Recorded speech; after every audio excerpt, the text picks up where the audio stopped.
And welcome to our web exclusive. I'm Shannon Heggie along with Eyewitness News analyst Lieutenant General Reginald Centracchio. Thank you so much for being with us. Thanks for having me. Well, a lot of developments recently in the news surrounding NSA surveillance programs, and the more that comes out, it seems, the more people are opposing this, and the more less likely they are to accept the fact that this is all a matter of national security. Is that your take on this? It is, but you know, someone said a long time ago, security is a very fragile area.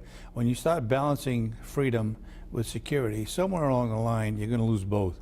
So we need to be extremely careful as to how we extract data and what do we do with that data. Now, when you start looking at personal information, that's a whole different ballgame. Okay, and what about, let's go to the government attacks in Syria now. Violence seems to have escalated in recent weeks, even more civilian casualties. But do you feel like other events in world news, especially the situation in South Sudan, is taking precedence over that? I feel like we haven't heard as much about the government attacks in Syria. You're absolutely right, and that seems to be the MO of the media from time to time, where the top story has all of the media versus sharing it with other important things that are going on across the world. And you're right, you know, it seems to have taken a back seat, and I hope that that doesn't continue, because the more we do that, the more emboldened they become and the more attacks that we'll see, since the world opinion and world media is not covering it. And staying in Syria too, you know, of course we had the chemical attack on civilians there. The Syrian government still maintaining that was not its attack. But what about the process of eliminating those chemical weapons, of destroying them? We haven't heard much about that as well. You're right, Shannon. You know, one of the most important things that we seem to keep forgetting is that to extract those chemical weapons from the country in the midst of a civil war is a task all by itself. Now let's assume that we can do that without any incident. Then you take it from the point of embarkation to U.S. ships, and they take it somewhere and destroy them on the ship.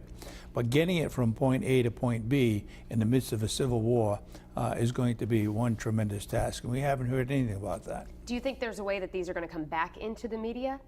Well, I think eventually, unfortunately, it will, when something significant happens, such as maybe an attack on a convoy that's taken those chemical weapons to the point of debarkation to one of our U.S. ships. Do the victims of the attacks, the civilians in Syria, is there any anger towards the fact that our country seems to not, or at least the media, seems to not be paying as much attention? Well, I think right now they're just happy that it's not continuing as far as the chemical weapons are concerned. I'm sure they'd rather see peace overall, but I don't think they really look at the media the way we do in the United States or most of the rest of the Western world.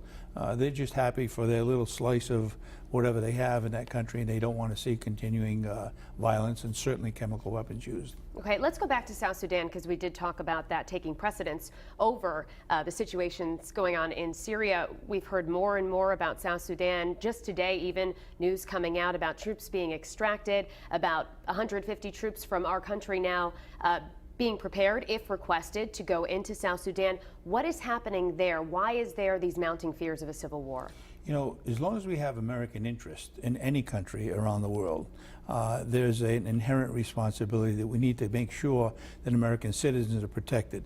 And the first and foremost thing that we have to do is make sure we can extract them.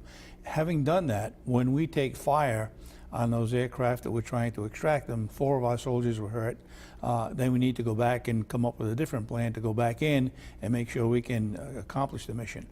Then, having done that over the past day or so, now we look at about 150 troops, as you just mentioned, to be pre-positioned in the event that we're asked to go in there for whatever contingency. So I think it's just a matter of pre-positioning in the event that we have to have a quick reaction force, and that's nothing new, with the exception that it's once again involving the United States through the United Nations to be an available asset should we be asked to go in. And certainly reevaluating how they're going to do that and trying to keep our troops as safe as possible. Exactly, without causing more casualties on our own troops. Okay, as always, General Centracchio, thank you so much for joining us. Thank you.